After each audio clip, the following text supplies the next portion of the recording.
Hari ini kita mau belajar ketaatan dari seorang Abraham. Kalau minggu lalu kita sudah belajar tentang panggilan, dan saya percaya setiap kita di tempat ini punya panggilan, namun apakah kita memenuhi panggilan itu menjadi sebuah ketaatan, atau kita mengabaikan panggilan itu? Nah, hari ini kita belajar dari satu tokoh yang namanya Abraham. Kita mau belajar ketaatan yang dilakukan oleh Abraham. Apa sih ketaatan? Nah, secara umum ketaatan itu berarti melakukan kehendak Tuhan, bukan kehendak sendiri. Juga memprioritaskan Tuhan di atas segala-galanya. Itu adalah arti simpel dari sebuah ketaatan. Nah, ketaatan akan membawa kita lebih dekat lagi kepada Tuhan. Bapak Ibu Saudara, seorang Abraham dikatakan bapak orang beriman. Kenapa dikatakan bapak orang beriman? Karena semasa hidupnya Abraham ini adalah satu sosok yang selalu berusaha melakukan kehendak Tuhan. Bapak Ibu Saudara, mungkin ini jadi koreksi pribadi juga untuk kita. Kita bisa bertanya kepada diri kita, apakah saya ini tipe orang yang selalu melakukan kehendak Tuhan atau melakukan kehendak sendiri? Sudah Tuhan bilang jangan, tetapi kita tetap gas. Terkadang ada keputusan-keputusan dalam hidup, dan saya percaya orang yang percaya kepada Tuhan ada tuntunan Tuhan. Ketika kita hendak mengambil satu keputusan, saya percaya akan ada Roh Kudus yang berkata dalam hati kita jangan atau iya. Nah, Bapak Ibu Saudara, apakah kita tetap memilih mendengar apa yang Tuhan katakan, atau kita memilih untuk melakukan sesuatu yang kita kehendaki yang pada akhirnya hanya memuaskan keinginan daging kita? Bapak Ibu, iman selalu berbanding lurus dengan ketaatan. Tanpa iman gak mungkin seorang taat. Ketika kita punya iman, kita mengenal Tuhan, dan panggilan Tuhan itu turun atas kita, dan iman itu bertumbuh, maka kita pasti taat. Jadi kalau Bapak Ibu Saudara bertanya, Pak saya mau taat gimana caranya? Punya iman terlebih dahulu. Gimana caranya punya iman? Kenal Tuhan lebih dulu. Jadi kalau orang berkata saya mau taat tapi tidak mau mengenal Tuhan, tapi juga tidak mau punya iman yang bertumbuh, itu mustahil untuk taat. Paling dia melakukan segala sesuatu supaya dilihat orang. Tetapi iman mengerjakan sesuatu yang lebih dari itu, melakukan sesuatu karena Tuhan yang minta. Kita lanjut Bapak Ibu Saudara. Nah, Abraham ini bukan orang yang sempurna Bapak Ibu Saudara.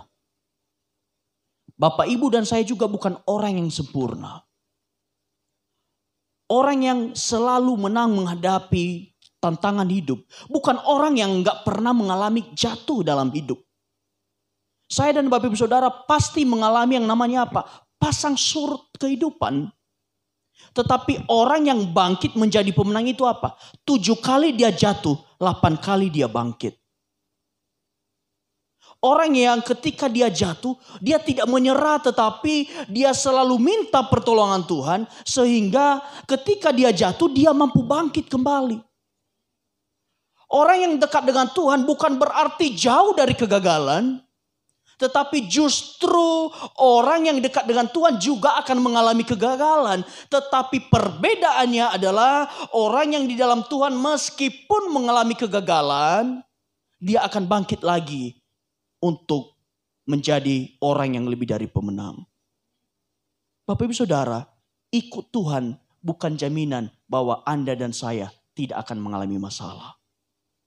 Ikut Tuhan bukan jaminan bahwa hidup kita akan aman-aman saja. Ikut Tuhan bukan jaminan bahwa hidup kita gak ada godaan iblis. Justru kalau saya dan Bapak Ibu Saudara ikut Tuhan, maka godaan iblisnya banyak.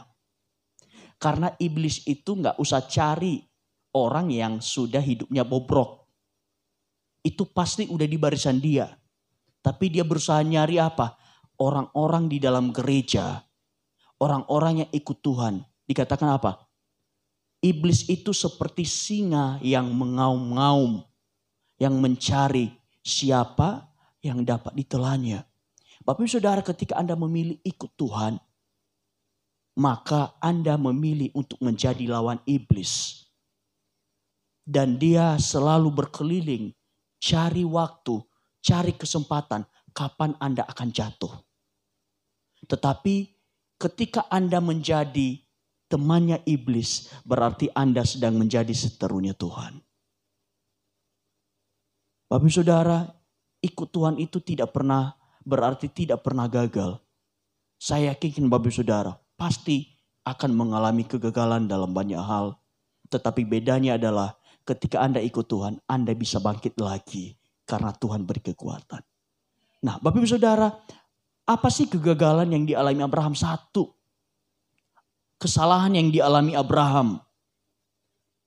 Pertama, ketika dia sudah keluar dari Ur Kasdim, maka ada satu tindakan yang salah yang dia lakukan, yaitu berbohong dan mulai meragukan Tuhan. Bapak Ibu Saudara, ketika dia berada di satu tempat dikatakan, ia mengatakan bahwa Sarah istrinya adalah adiknya. Dia tidak ngaku bahwa Sarah itu istrinya karena dia khawatir Sarah ini cantik. Jadi dia berpikir, dia mulai gunakan akal logikanya. Jangan-jangan kalau orang-orang sini melihat istri saya cantik dan mereka mau mengambilnya daripada saya, maka saya akan dibunuh. Nah, itu dia Bapak Saudara. Sedangkan yang suruh Abraham keluar dari tanah Ur Kasdim itu siapa? Tuhan. Maka yang jamin keselamatan siapa? Tuhan. Tetapi di tengah perjalanan dia sempat meragukan perlindungan dan pertolongan Tuhan dalam hidupnya. Sarah, dia bilang Sarah itu adalah adiknya, bukan istrinya. Karena itu Raja Abimelekh dari Gerar menyuruh utusannya membawa Sarah kepadanya. Nah, Bapak Ibu Saudara, raja, kalau raja zaman dulu lihat yang cantik, maka itu dibawa ke istana. Nah, ketika Abraham berkata itu adiknya dan bukan istrinya, maka Raja Abimelekh berkata, bawa dia kepada aku. Kemudian pada suatu malam Allah menampakkan diri kepada raja itu dalam mimpi dan berkata, engkau akan mati karena telah kau ambil wanita itu sebab ia sudah bersuami. Bapak Ibu Saudara, ingat baik-baik. Kalau Tuhan sudah menyuruh engkau beranjak, jangan pernah ragukan perlindungan Tuhan. Percaya saja, pasti ada pertolongan Tuhan. Saya bisa bayangkan ya, bagaimana hatinya Abraham ketika Raja Abimelekh mengambil istrinya. Dan saya tahu raja itu akan jadikan Sarah sebagai istrinya juga. Saya tahu hatinya Abraham itu pasti tidak tenang. Tetapi di tengah-tengah kesalahannya, di tengah-tengah dia meragukan Tuhan, Tuhan tolong. Tuhan datang dalam mimpi kepada Raja Abimelekh. Dia berkata, engkau akan mati sebab engkau mengambil istri seseorang yang sudah bersuami. Abraham menjawab, pikir saya. Itu dia Bapak Saudara. Kalau kita sudah ikut Tuhan, jangan pernah pakai pikiranmu, karena pikiranmu pasti terbatas. Dia pikirnya begini, di sini tidak ada orang yang takut kepada Allah, sehingga saya akan dibunuh dan oleh orang yang menginginkan istri saya. Bapak Saudara, seringkali pada saat kita pakai pikiran kita, yang sepertinya itu jalan keluar yang pasti, ternyata itu sesuatu yang mendatangkan malapetaka dan mendatangkan kerugian bagi diri kita sendiri pada saat kita menggunakan pikiran kita. Tetapi pada saat Tuhan sudah menyuruh kita, kita percaya perlindungan Tuhan, kita percaya pemeliharaan Tuhan. Dan syukur walaupun Abraham sempat meragukan bagaimana perlindungan Tuhan, tetapi Tuhan masih mau datang dalam mimpi. Sehingga apa yang terjadi? Raja Abimelekh minta maaf kepada Abraham dan mengembalikan Sarai, istri Abraham. Itu adalah satu kesalahan yang dilakukan Abraham dalam hidupnya. Dia tidak mengakui istrinya. Kedua, apa sih kesalahan Abraham yang kedua? Kesalahannya adalah menikahi gundiknya atas permintaan istrinya, Sarai. Kalau satu atas inisiatifnya sendiri. Yang kedua kesalahan karena dia mendengar apa kata istrinya. Bapak Ibu Saudara, saya sedang melakukan bimbingan pernikahan. Dan tugas seorang istri itu adalah sebagai penolong. Penolong bukan karena dia kuat, tetapi ada sesuatu dalam dirinya yang tidak dimiliki oleh laki-laki. Dan seorang istri adalah orang yang bertindak memberi masukan kepada suaminya dalam berbagai pertimbangan. Nah, di sini Sarai memberi masukan kepada Abraham. Celakanya masukan itu salah. Jadi Bapak Ibu Saudara, istri-istri di tempat ini, perhatikan juga masukan-masukan yang engkau berikan kepada suamimu. Jangan sampai menjerumuskan suamimu. Tahu kenapa Sarai suruh Abraham nikah dengan gundiknya? Karena dia sudah lama menanti pengen punya anak. Dan Tuhan belum waktunya untuk itu. Padahal sudah dijanjikan Tuhan, engkau pasti punya anak. Tetapi saya mengerti karena usianya sudah tua, sudah mati haid. Sehingga dia cari solusi. Bapak Ibu Saudara, moto Pegadaian apa? Mengatasi masalah tanpa masalah. Nah, yang Sarah lakukan mengatasi masalah dengan masalah. Dia suruh Abraham menikahi gundiknya. Itu kan seperti solusi itu. Kalau kita nggak bisa punya anak, menikahlah dengan si ini, maka kita akan ambil anaknya sebagai anak kita. Nah, masalahnya Bapak Ibu Saudara, setelah Abraham lakukan itu, dia menghampiri gundiknya dan punya anak. Tahu-taunya si gundik ini merasa dirinya lebih berharga dari Sarah. Dan membuat hati Sarah itu menjadi sakit. Karena Bapak Ibu Saudara, zaman dulu orang yang tidak punya anak itu adalah satu hal yang sangat memalukan. Apalagi dia sudah mati haid, nggak mungkin punya anak. Tetapi ada satu janji Tuhan, engkau akan punya anak. Ketika kita berusaha keluar dari janji Tuhan untuk menemukan solusi dari masalah yang kita alami, maka kita sedang mengatasi masalah dengan masalah yang lebih besar. Mungkin di depan terlihat baik-baik saja. Tetapi kita akan melihat ke depannya apa yang kita putuskan di luar Tuhan akan menyebabkan masalah besar dalam hidup kita. Ketika awal-awal Abraham menikahi gundiknya, itu seperti tidak ada masalah. Itu seperti solusi yang baik untuk Sarai dan Abraham. Tetapi pada akhirnya menimbulkan masalah yang lebih besar dalam keluarga Abraham. Bapak Saudara, ini adalah dua hal keputusan yang diambil oleh Abraham sebagai kepala keluarga di luar janji Tuhan. Dan Bapak Ibu Saudara, Bapak Ibu perlu tahu, ketidaktaatan pada Tuhan dan memilih mencari jalan sendiri akan membawa masalah dalam hidup kita. Ketika kita coba berjalan sesuai dengan apa yang kita pikirkan, kita berjalan sesuai apa yang menjadi keinginan kita, bukan apa yang dimau Tuhan, maka percaya akan ada banyak masalah yang kita hadapi. Kenapa? Karena itu di luar yang Tuhan kehendaki dalam hidup kita. Kalau kita berusaha mencari solusi di luar Tuhan, ketika kita berusaha mencari jalan keluar di luar Tuhan, maka hanya depannya saja terlihat baik, terlihat manis. Ujung-ujungnya nanti masalah. Apa yang Tuhan janjikan? harusnya kita ikuti. Karena Tuhan pasti pelihara apa yang sudah Tuhan tentukan dalam hidup kita. Nah, sekarang kita mau belajar apa sih ketaatan Abraham. Di balik ada dua hal kesalahan yang dia perbuat. Tetapi dikatakan Abraham itu bapa orang beriman karena dia senantiasa taat.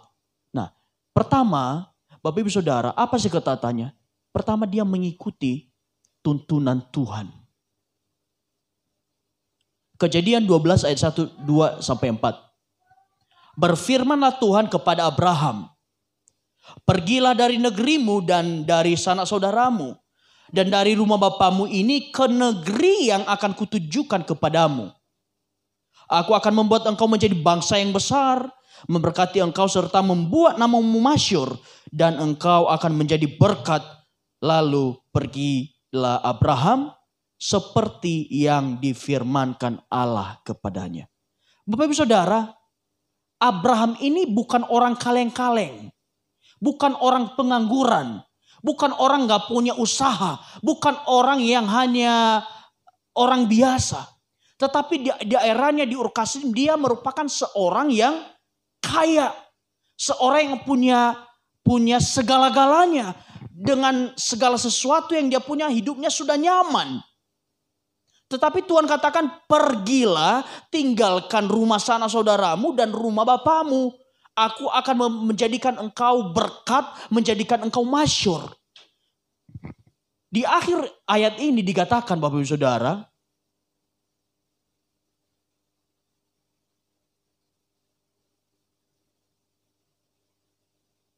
lalu pergilah Abraham seperti yang difirmankan Tuhan.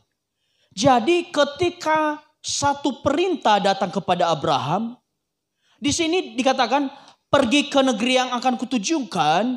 Abraham melakukan seperti apa yang Tuhan mau, tanpa komplain, tanpa bertanya, tanpa protes, tanpa tawar menawar. Dia nggak berkata kepada Tuhan, memangnya negeri yang itu nanti ada mallnya nggak? Di sana ada ini nggak? Bapak Ibu Saudara, jujur ya, sebelum saya ke Pontianak, karena saya nggak tahu Pontianak itu seperti apa. Tetapi saya harus ke Pontianak dan saya percaya saya ke Pontianak atas kehendak Tuhan. Karena sebelumnya kami mau ke Jakarta. Di Jakarta udah disiapkan 2 pekerjaan, tempat tinggal udah disiapkan. Tetapi hati saya gak damai sejahtera untuk ke Jakarta. Tiba-tiba dalam seminggu sebelum kami berangkat ke Jakarta, maka berubah dari Jakarta belok ke Kalimantan Barat, Pontianak. Yang sama sekali Pontianak itu saya tidak pernah dikasih tahu.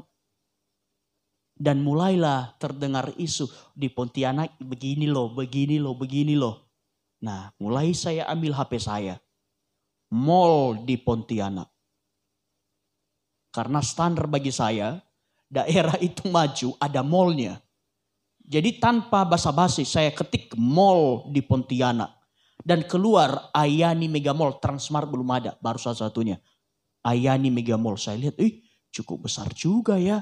Berarti tidak seperti yang orang-orang katakan bahwa Pontianak itu daerah tertinggal, masih mahal. Karena yang saya dengar dulu apa? Sekali makan di Pontianak itu minimal 50.000 katanya.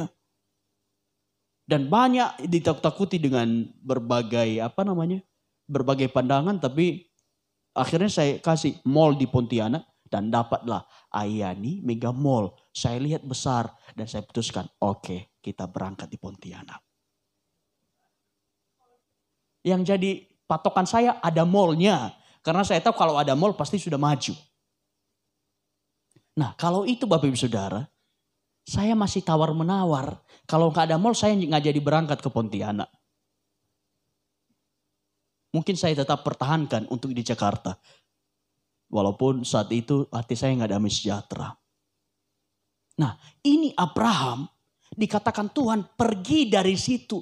Tinggalkan zona nyamanmu. Aku akan berikan satu daerah kepadamu. Menjadikan engkau berkat. Menjadikan namamu masyhur. Menjadikan engkau seorang yang luar biasa. Dan tanpa babi bu, tanpa tanya, Abraham melakukan seperti yang dikatakan Tuhan. Dan hebatnya, Bapak Ibu Saudara, hebatnya Sarai istrinya ikut juga. Bayangkan Bapak Ibu Saudara, Anda posisi istri dan suami bilang, kita pindah ke satu daerah. Istri udah nyaman, segala sesuatu ada. Saya yakin percaya pasti komplain. Istrinya ikut seperti yang difirmankan Tuhan. Dia berani meninggalkan zona nyamannya. Zona nyamannya apa? Ur Kasdim, dan menerima proses dari Tuhan. Nah, Bapak Ibu Saudara, apakah berkat dan janji Tuhan itu langsung Abraham terima ketika dia keluar dari daerahnya Ur Kasdim? Tidak. Perjalanannya cukup panjang sampai akhirnya dia menerima apa yang menjadi janji Tuhan. Berarti dari posisi nyamannya dia bersedia menjalani proses yang disiapkan Tuhan. Dan saya percaya proses itu gak nyaman Bapak Ibu Saudara. Termasuk tadi dia harus berbohong karena dia takut dia dibunuh. Ketika Tuhan sedang proses kita, ada banyak perkara yang akan terjadi dalam hidup kita. Dan tidak jarang sering membuat kita khawatir. Dan sering melakukan keputusan sendiri tanpa melibatkan Tuhan. Seperti yang Abraham lakukan. Tapi saya mau katakan hari ini kepada saudara. Jikalau Tuhan yang menyuruh Anda beranjak. Jikalau Tuhan yang menyuruh Anda untuk melakukan sesuatu. Lakukanlah. Karena Tuhan pasti menyertai, Tuhan pasti menolong. Inilah yang dilakukan Abraham. Abraham mempercayakan seluruh hidupnya dan keluarganya kepada tuntunan Tuhan. Kita ini sebagai seorang laki-laki, sebagai seorang suami, adalah kepala keluarga yang punya kendali menentukan keluarga kita mau dibawa kemana. Dan Abraham melakukan tugas itu. Dia putuskan untuk meninggalkan daerahnya dan dia mau ikut apa kata Tuhan. Bapak Saudara, kita perlu belajar untuk taat pada tuntunan Tuhan karena Tuhan tidak menuntun kita untuk gagal tapi untuk berhasil. Amin. Ini lebih bicara kepada keluarga Bapak Ibu Saudara. Kalau keputusan pribadi kita bisa putuskan. Kalau keputusan keluarga, banyak yang akan terdampak. Kita, istri kita, keluarga kita, dan yang lain-lain. Pentingnya kita dengar apa kata Tuhan. Karena kalau Tuhan yang sudah tuntun kita, keluarga kita, saya percaya ujung-ujungnya pasti berhasil. Memang kita akan menemui kegagalan di berbagai waktu. Tetapi kegagalan itu bukan sesuatu yang mematikan kita. Tetapi kegagalan itu Tuhan pakai untuk membentuk kita. Tuhan pakai untuk mempersiapkan kita. Tuhan pakai untuk memproses kita. Untuk menerima sesuatu yang lebih besar dari Tuhan. Amin. Pertama dia mengikuti tuntunan Tuhan. Keluar dari Ur Kasdim. Mereka sampai di berbagai daerah sebelum menerima daerah yang dijanjikan Tuhan. Kedua, Bapak Ibu Saudara, kedua ketaatannya adalah dia mengutamakan orang lain. Kejadian 13:10-12 dikatakan begini. Lalu Lot melayangkan pandangannya dan dilihatnya lah bahwa seluruh lembah Yordan banyak airnya seperti taman Tuhan. Seperti tanah Mesir sampai ke Zoar. Hal itu terjadi sebelum Tuhan memusnahkan Sodom dan Gomora. Abraham menetap di tanah Kanaan, tetapi Lot menetap di kota-kota lembah Yordan dan berkemah di dekat Sodom. Suatu ketika Abraham ini berangkat, maka salah satu yang ikut dia adalah ponakannya, Lot. Jadi yang terima janji ini adalah Abraham. Berarti yang berhak siapa? Abraham. Mereka keluar. Dan dia bawa juga ponakannya namanya Lot. Nah, ketika semakin hari hambanya Abraham dan hambanya Lot sering berantem karena memperebutkan air untuk ternaknya. Dan Abraham sebagai orang yang lebih tua, pemimpin, dia menyadari hal itu. Kalau terus-terusan berantem terus, maka nggak ada damai sejahtera di antara keluarga mereka. Dan dia memutuskan untuk dia dan Lot harus berpisah daripada terus berantem. Bapak Ibu Saudara, ada kalanya memang kita harus terpaksa berpisah daripada nggak ada damai sejahtera sama sekali. Seperti Lot seperti yang dialami Abraham dan Lot. Kalau mereka terus bersama, yang terjadi apa? Bukan mereka yang berantem, hamba-hambanya berantem terus memperebutkan air. Sehingga Abraham memutuskan, oke, kita pisah. Pilih yang mana yang mau kamu duduki. Seharusnya Bapak Ibu Saudara, Abraham yang lebih berhak. Karena dia yang menerima janji, dia yang memimpin perjalanan, dan dia yang lebih tua. Sedangkan Lot cuma ponakan. Tetapi dia beri kesempatan kepada Lot yang pertama kali. Lot, kamu mau yang mana? Nah, Bapak Ibu Saudara, Lot memilih lembah Yordan yang subur, yang banyak airnya. Dan dia memilih tinggal di situ. Abraham tidak merasa lebih berhak atau berkuasa atas orang lain. Karena semata-mata dia yang memimpin. Ini yang terjadi Bapak Ibu Saudara. Kadang kita merasa lebih berhak dari orang lain. Kadang kita merasa lebih berkuasa dari orang lain. Cuma karena kita yang duluan. Akhirnya Lot memilih lembah sungai Yordan dan Abraham tetap tinggal di Kanaan. Dan saya tahu pasti Kanaan gak seperti lembah sungai Yordan yang banyak airnya. Dan Abraham tetap terima, yang penting ada damai antara Lot dan Abraham. Dia gak mau keduanya terus berantem. Dia memilih perdamaian. Dia rela Bapak Ibu Saudara. Rela berkorban demi perdamaian. Bapak Ibu Saudara di tempat ini. Terkadang ada hal yang harus kita korbankan demi perdamaian. Kalau kita tetap ngotot, maka nggak ada perdamaian sama sekali. Terkadang ada sesuatu yang harus kita lepaskan, yang kita rasa kita lebih berhak. Kita harus lepaskan supaya ada perdamaian.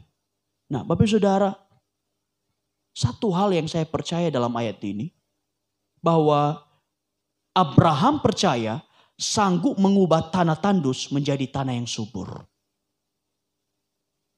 Kalau Tuhan di pihak kita, apa sih yang gak bisa dibuat Tuhan? Jika Allah di pihak kita, siapa dapat melawan? Bapak Ibu Saudara, gak peduli. Mungkin karena sesuatu hal, engkau harus pindah di divisi pekerjaan yang rasanya itu seperti tanah kering. Percaya Bapak Ibu Saudara, yang menurutmu tanah kering, Tuhan bisa ubah menjadi taman Tuhan. Kalau hidupmu berkenan kepada Tuhan. Mungkin engkau bangun toko. Dan di daerah itu mustahil untuk ada orang yang pergi beli. Tetapi Tuhan yang suruh buka toko di situ. Atau mungkin suatu saat kita harus buka satu gereja di satu tempat yang rasanya ini kayaknya kurang maju deh tempatnya. Ini kayaknya kurang strategis deh tempatnya. Tetapi kalau Tuhan yang suruh, Tuhan bisa mengubah nggak strategis menjadi strategis. Tuhan bisa mengubah tanah kutuk menjadi tanah berkat kalau Tuhan sudah turut campur tangan. Jadi ketimbang kita memakai mata jasmani kita untuk melihat yang lebih baik, mendingan kita pakai mata rohani kita dan tetap dekat dengan Tuhan. Karena apa yang dilihat mata kita, seringkali itu sesuatu yang mencelakakan. Apa yang terjadi kepada Lot? Dia memilih lembah sungai Yordan. Pada akhirnya apa? Sodom dan Gomora dihancurkan oleh Tuhan. Karena di daerah itu pendosa semuanya. Tetapi tanah Kanaan yang menjadi tanah perjanjian diberkati Tuhan dengan luar biasa. Katakan pada diri kita Bapak Ibu Saudara. Dimanapun saya berada, baik pekerjaan, baik gereja, baik lingkungan. Saya percaya meskipun ini tanah gersang, saya berdoa Tuhan berkati dalam nama Yesus. Karena Tuhan bisa ubah tanah gersang menjadi taman yang subur kalau Tuhan sudah bertindak. Amin. Jangan melihat hidupmu yang sekarang yang seperti tanah gersang. Tetapi usahakanlah hidupmu mengerti kehendak Tuhan. Supaya tanah gersang tadi bisa berubah menjadi tanah yang subur. Karena di mana ada Tuhan, tidak ada yang namanya tanah gersang. Tuhan bisa memelihara bangsa Israel di padang gurun yang tidak ada harapan. Tuhan bisa memberikan air di padang gurun yang kering kerontang. Saya juga percaya Tuhan bisa memelihara hidup kita walaupun di tengah padang gurun sekalipun. Amin. Bapak Ibu Saudara, mata jasmani hanya melihat dari apa yang ada di depan mata. Tetapi mata rohani akan melihat mujizat dan janji Tuhan digenapi dalam hidup kita. Amin. Nah, terakhir Bapak Ibu Saudara, ketaatan Abraham adalah berani melepaskan hak. Kejadian 22, 2 dan 3. Firman-Nya, ambillah anakmu yang tunggal itu. Bapak Ibu Saudara, yang tunggal itu. Yang engkau kasihi, yaitu Ishak, pergilah ke tanah Moria dan persembahkanlah dia di sana sebagai korban bakaran pada salah satu gunung yang akan kukatakan kepadamu. Bapak Ibu Saudara, Ishak bukan sesuatu yang didapat dengan mudah. Ishak didapat ketika Sarai sudah mati haid. Dan saya percaya Abraham sangat sayang kepada Ishak. Mungkin kalau punya dia pembantu di rumah, jangan sembarangan kasih makan. Jangan itu nanti jatuh, jangan. Atau salah gendong, kamu hati-hati ya, jangan, gak boleh. Pasti Bapak Ibu Saudara, anak semata wayang. Sehingga saya percaya Bapak Ibu Saudara, anaknya ini mungkin bisa berubah jadi berhalanya Abraham. Sedikit-sedikit, gak boleh itu, gak boleh. Bajunya itu yang bagus gak boleh basah, ini gak boleh ini. Lama-lama anaknya mungkin jadi sesuatu yang berhala Bapak Ibu Saudara. Ingat baik-baik. Seringkali berkat Tuhan kalau kita gak sadari dan syukuri. Seringkali berkat Tuhan bisa jadi berhala dalam hidup kita. Tuhan bisa berkati kita mobil. Tetapi kemudian sifat kita akan berubah. Jangan nanti tergores. Kalau naik yang bagus-bagus. Gak boleh duduk di situ. Bapak Ibu Saudara, berkat Tuhan tetapi berubah menjadi sesuatu yang berhala. Saya percaya bukan Ishak yang mau dibunuh Tuhan ketika minta persembahan. Tetapi hatinya Abraham yang sedang Tuhan proses dan Tuhan ubah untuk kembali mengerti segala sesuatu dari Tuhan. Jangan sampai engkau berubah kasih lebih mengasihi apa yang kau punya daripada Tuhan. Bapak Ibu Saudara, terkadang berkat Tuhan tanpa kita sadari bisa menjauhkan kita dari Tuhan loh. Terkadang pekerjaan kita bisa menjauhkan kita dari Tuhan. Lumayan nih ada lembur hari Minggu gajinya 500. Gak usah ibadah mendingan tetap lembur hari Minggu. Dan banyak hal lainnya Bapak Ibu Saudara.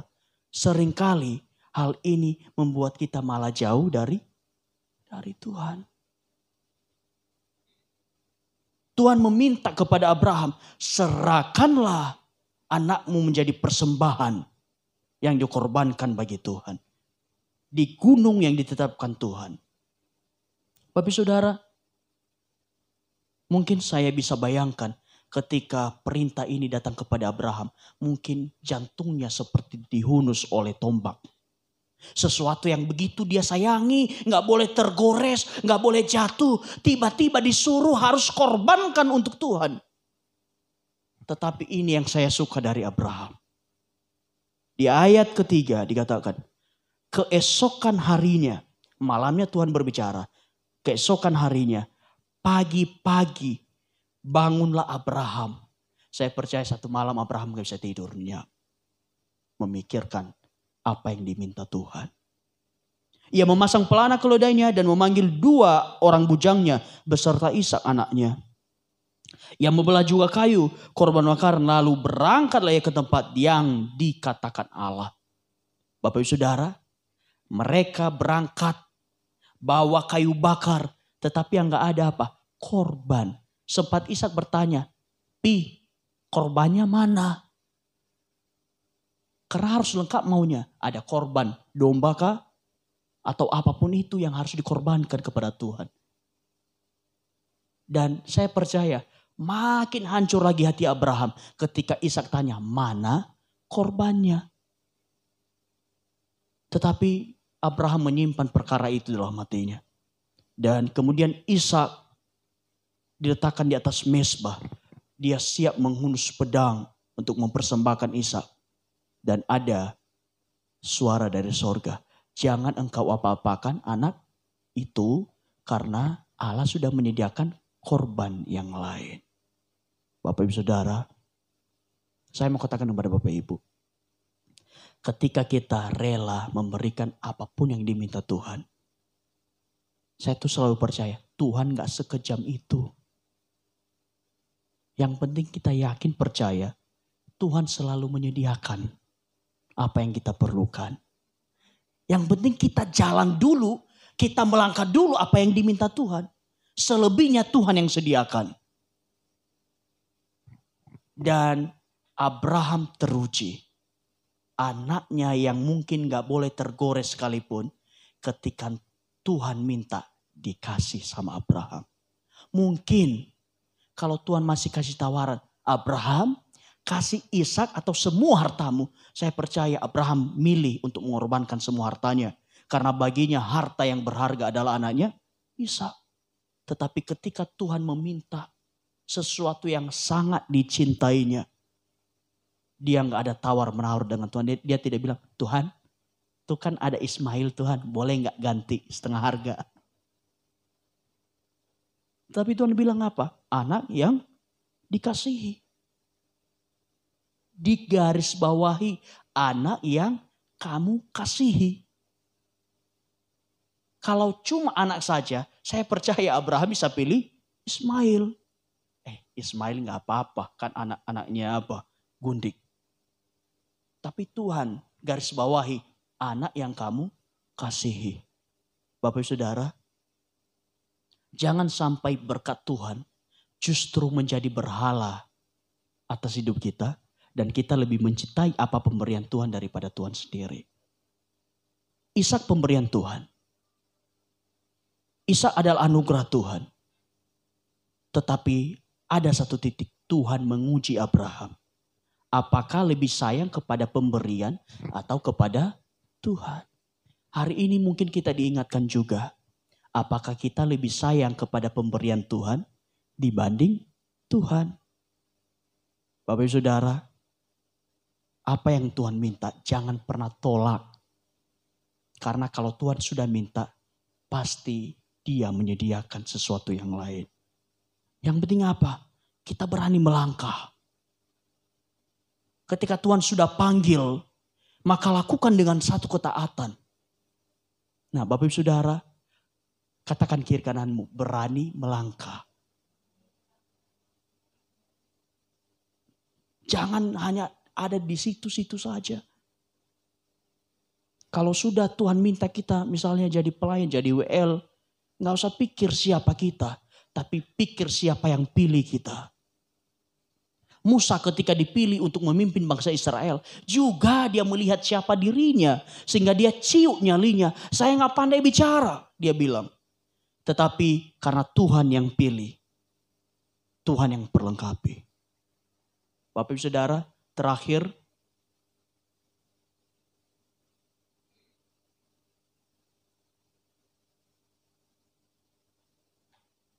kita akan melihat berkat ketaatan Abraham.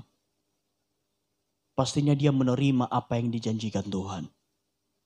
Satu hal yang mustahil. Sarah yang sudah mati haid bisa melahirkan Ishak. Ini adalah perkara tunggal yang terjadi di dalam Alkitab. Gak ada lagi selain ini. Gak pernah terjadi lagi selain kejadian Abraham dan Sarai melahirkan Ishak. Di saat Sarah sudah mati haid. Ini satu-satunya kejadian dalam Alkitab. Dan itu dia terima.